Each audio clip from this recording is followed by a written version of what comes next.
E aí, tudo certo? Esse aqui é um vídeo que eu queria fazer já há muito tempo, que é um vídeo sobre planejamento, sobre como você planeja os seus sistemas. É uma coisa que eu nunca fiz aqui no canal, mas eu sempre dou uns toquezinhos sobre lógica de programação ao longo de alguns vídeos, né? Porque eu sempre também estou explicando os códigos que eu faço, então você acaba pegando algumas coisas. Só que é importante ter um vídeo somente sobre isso para que fique realmente bem claro. Aqui no canal, em geral, o conteúdo é sobre execução, né? Não sobre execução de pessoas, sobre execução de sistemas, sobre como implementar sistemas no Construct 2, né, que é o programa de jogos que eu uso. Aqui eu sempre estou ensinando como é que você faz isso, como é que você faz aquilo, e eu já mostro diretamente como você coloca isso na engine, né? Então, essa é a parte da execução, que é a parte que vem depois do planejamento. Então, eu não tenho nenhum vídeo ainda falando sobre planejamento, né? Que realmente fala qual é o processo de planejamento que eu faço antes de eu mesmo conseguir implementar os sistemas. Porque antes de eu criar uma aula, eu tenho que ter conseguido implementar o sistema para depois passar para vocês, né? Então eu preciso planejar e depois executar. Então eu quero falar com vocês sobre esse processo, né? Sobre o processo de planejar antes de executar. Como é que funciona isso, ok? Então vamos lá, se você quiser anotar, é interessante você anotar alguns pontos. Eu sei que você vai pegar alguns pontos importantes aqui, então vamos lá. Bom, já não é segredo para ninguém que pensar antes de agir é uma coisa muito válida, né? Se você não pensar antes de falar alguma coisa, por exemplo, você pode acabar falando besteira, que pode causar briga e tudo mais. Se você não pensar antes de atravessar a rua, você pode ser atropelado, você pode perder tempo por tomar uma rota mais longa ou coisa do tipo. Então, você não pensar antes de agir, você não planejar antes de fazer uma ação, uma execução, né? Antes de executar uma ação, pode acontecer sempre de causar problemas. Você pode sempre ter consequências negativas quanto a isso. E o mesmo serve para a programação. Se você executa sem planejar, pode acontecer muitas coisas, como por exemplo, você não conseguir fazer o sistema, porque tem sistemas que são muito complexos, que tem vários pedacinhos diferentes, que você tem que colocar tudo em conjunto, então você precisa planejar para conseguir fazer uma coisa grande assim. Então você pode não conseguir fazer o que você quer se você não planejar, você pode conseguir fazer, só que tudo bugado, né, porque você acabou não percebendo algumas coisas que poderiam acontecer com o sistema, e então acabou deixando um monte de bug passar. O planejamento ele não salva todos os bugs, mas ele evita a grande maioria. E também você pode acabar deixando muitos conflitos entre códigos. Por exemplo, você criar dois códigos que tenham praticamente a mesma condição de início, então eles acabam conflitando entre si. Isso então vai gerar bugs. Não, vai gerar bugs. Se você quer evitar esses três problemas e ainda mais, você desenvolve então a sua lógica de programação, que é a parte do planejamento. Bom, a lógica de programação, mais especificamente, ela é uma técnica que você faz algoritmos. Você usa essa técnica para desenvolver algoritmos que então vão te dizer como chegar nesses resultados. Um algoritmo ele é uma sequência lógica que você cria antes de implementar um sistema.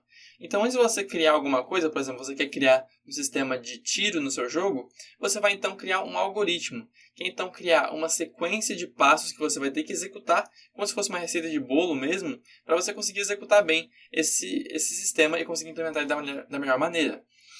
Então, para você fazer sistemas cada vez melhores, você não tem somente que melhorar a sua capacidade técnica, você tem que também melhorar a sua capacidade de criação de algoritmos, a sua capacidade de planejamento de código antes de execução. E sabe outra coisa boa sobre essa habilidade?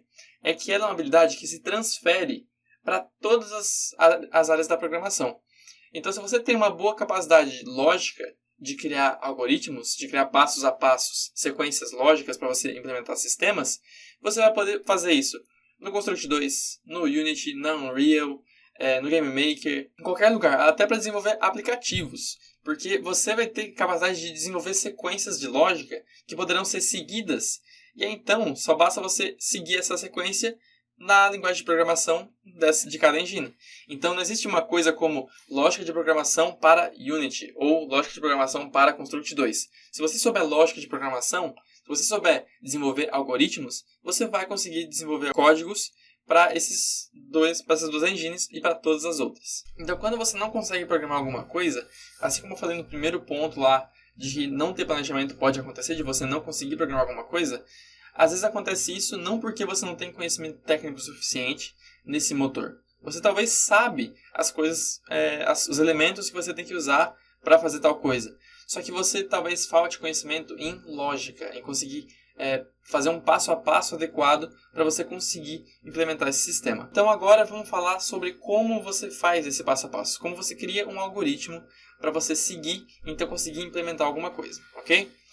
Então, criar um algoritmo você pode fazer de várias formas. Eu vou falar só de uma, que é a maneira que eu uso, que é uma descrição narrativa. É você literalmente explicar para você mesmo com palavras o que você tem que fazer. É você, antes de começar a mexer no motor, de começar a colocar os eventos, de começar a escrever as linhas de código, você esclarecer 100% para você o que você quer fazer e como que você vai fazer isso. Você vai literalmente criar uma receita, um passo a passo com passo 1, passo 2, passo 3, passo 4, passo 5, ou passo até o 100, que você não vai ter como errar. Quando você for fazer um bolo, por exemplo, você não vai simplesmente começar a jogar coisa dentro de uma bacia e começar a mexer tudo.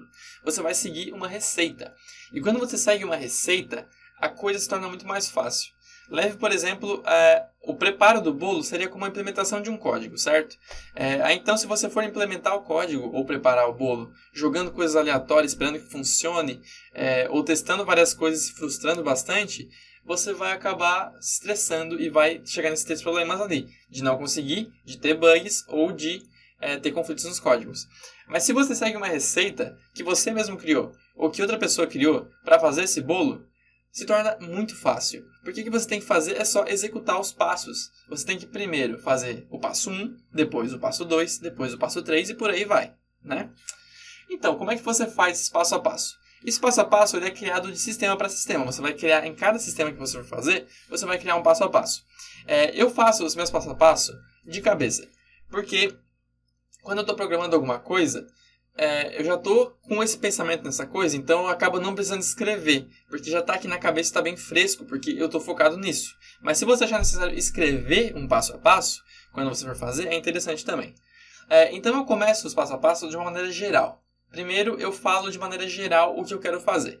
Vamos supor, por exemplo, para um sistema de tiro. Se eu falar simplesmente que eu quero fazer um sistema de tiro para o personagem, eu não estou sendo nada específico. Isso não é ser específico porque deixa muita coisa em aberto. Como é que o tiro funciona, como é que aciona o tiro, como é que acaba o tiro. Então, a visão geral que eu tenho que fazer é ser bem específico. Por exemplo, o personagem vai atirar quando apertar Z. Quando ele aperta Z, não pressiona, ele aperta Z. E quando está no chão, não pode atirar no ar por algum motivo, só para realmente ilustrar isso aqui. E as ações que vão acontecer vai ser que ele vai criar um projétil na ponta da arma dele e também ele vai trocar de animação na hora do tiro. Agora, isso sim é bem específico. Então, agora, essa visão geral, que foi muito específica, pode ser traduzida em um passo a passo. Esse passo a passo, então, seria o quê? Bom, primeiro eu tenho que criar um evento novo, que vai ser um evento ali, vazio por enquanto, né? Então eu vou colocar uma condição de que o personagem tem que apertar Z, que o jogador tem que apertar Z.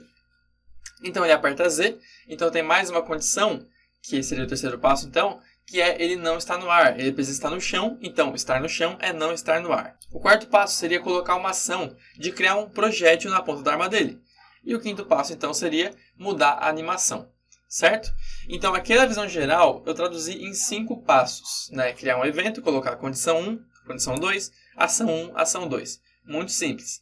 Mas isso é para um sistema simples. Isso provavelmente você diria que você consegue fazer de boa, sem ter que pensar muito sobre isso. E eu concordo, você não precisaria pensar muito sobre isso se você já tiver o conhecimento técnico necessário. Mas podemos concordar que mesmo uma pessoa que não tenha conhecimento técnico sobre a engine que você está usando, que ela saiba só o básico, se você entregar esse passo a passo para ela, ela vai conseguir ver, vai conseguir entender, e se ela conseguir, ela pode até conseguir implementar isso. Então essa é a coisa do algoritmo, você conseguir ser tão claro, tão específico, que até mesmo uma pessoa que não é você consiga fazer o que você quer. Então o que você pode tirar desse vídeo? Bom, primeiro tem 2 habilidades principais de um programador que você precisa evoluir, que é a parte de conhecimento técnico, que é a parte de execução, que é específico de cada motor de jogos que você utiliza, né? Que você precisa, se você quiser usar o Unity, você tem que aprender Unity. Se você quiser usar Construct 2, você tem que aprender Construct 2. Sabe? Você tem que aprender cada um. E tem também a parte do planejamento, que é a lógica de programação. Que essa habilidade aqui, ela é transferida para todos os motores, e para todas as linguagens, e até para aplicativos. Então, se você souber criar algoritmos e criar passos a passos para você desenvolver sistemas, você pode transferir esse conhecimento para qualquer motor. Então, esse aqui é específico de cada motor, esse aqui é transferível. Você aprende uma vez só, mas você continua evoluindo com o tempo, né? Mas você aprende e você transfere para todos os lugares. Então, com isso em mente, de a lógica de programação ser transferível, eu dou uma dica para você, se você estiver vendo esse vídeo e for iniciante e não tiver começado ainda a estudar algum motor, comece por um fácil, por exemplo, Construct 2 ou Scratch, porque esses motores são tão simples que o primeiro passo, que é o conhecimento técnico, você aprende rápido. Então, por você não ter que investir muito esforço nessa parte aqui, você acaba investindo muito esforço nessa parte aqui. Opa, já ia mostrar o dedo do meio de novo. Nessa parte aqui. Então, você vai adquirir muito conhecimento em lógica de programação por não ter que se esforçar muito nisso aqui.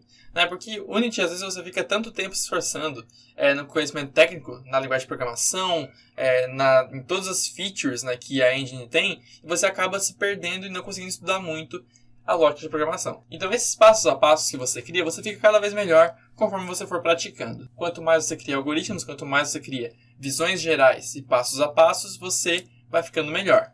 E também, então, para você criar um algoritmo, você pode usar várias maneiras, mas eu dei aqui uma dica da maneira narrativa, que é você literalmente explicar para você mesmo como funciona, com palavras, de maneira que qualquer pessoa entenderia. E você, então, pega essa visão geral, que é um texto grande, e você picota, né? Por exemplo, você picota esse texto aqui, e você vai picotar ele em vários passos, dessa forma aqui, beleza? Quanto maior o sistema, maior vai ser o texto, maior vai ser a quantidade de passos também. Então é como se você se tornasse cada vez melhor em criar receitas, tá bom? Então é isso aí, espero que eu tenha conseguido passar a mensagem para vocês. Se você gostou do vídeo, comenta aí embaixo, e se ficou com uma dúvida, comenta aí também. Se vocês gostarem do vídeo, eu posso fazer mais vídeos sobre isso, que é um assunto realmente bem amplo. Eu posso tentar trazer mais exemplos também para vocês entenderem melhor. Então é isso aí, até a próxima.